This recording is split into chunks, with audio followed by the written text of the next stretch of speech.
Now we're going to go to our GMA cover story. Many black Americans can trace their ancestry to a certain point before the family tree goes blank due to our brutal history of slavery. That's why ABC News has partnered with 10 Million Names to use genealogy research to unearth the ancestry of 10 million formerly enslaved people to allow all Americans to trace their roots. I am one of the lucky few whose ancestry can be traced to a small town in Texas called Shankleville. I'm Laretha. Here I am meeting my long-lost cousins, Laretha, Stephanie, Billy, and Philip in the East Texas community of Shankleville. I forgot about this Texas heat. My mom braved the Texas heat and tagged along. He's trying to take care of me. Shankleville is a prime example of one of America's more than 500 settlements, also known as freedom colonies. Founded by formerly enslaved men, women, and children, these communities became safe havens for many, right, from the broader experience of the Jim Crow era. A few years ago, researchers looked into my family tree, and those behind the groundbreaking 10 Million Names project said it confirmed I was part of this community and its rich legacy.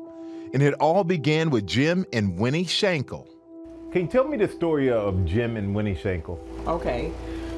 Jim and Winnie Shankle were enslaved in Mississippi, and Winnie was sold to a Texan, and so Jim really missed her and, wanted to know where she was, so he kind of asked around and found out about where she was, and so he ran away.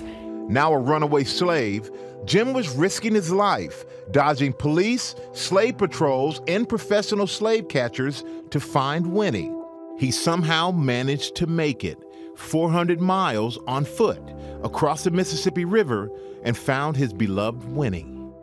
Jim arranged to be purchased by Winnie's owner so that he could stay with her. They eventually had 6 children of their own. So it's a love story. Yes. They were freed from slavery in 1865 as the Civil War winded down. With money Jim saved up from several post-emancipation jobs, along with the help of a family friend, the couple bought up more than 4,000 acres and built their own community.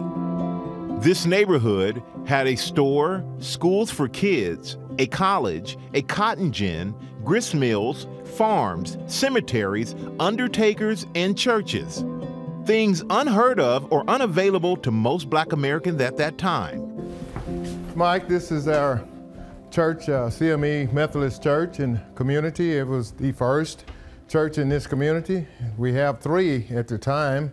We had a lot of renovations done since the original church building. I see what you mean by those big windows in the little church, but they had a lot of sunlight. Yes. Yes, sir. As they go say, gotta let the Lord in. Across the way at the cemetery, I notice a familiar name on a headstone and find myself a bit overwhelmed. My grandfather, Abe, who used to go by ABE, he's buried here. I never had a chance to meet him. Oh, wow. And I was born 14 years later. Oh, goodness. So this is a little shocking, to see this. He obviously was a great man. Yeah. And all those frontiers, they really worked hard. They had to. It wasn't an easy existence. Right. Well, this is kind of mind-blowing to come back here and see this, to see my grandfather, who I never had a chance to meet, and wow, history. Yeah. It's all history. Yeah, and it really was overwhelming. I never had a chance to be my grandfather said in a piece and then go there and see so many family members who had been buried there in the family cemetery.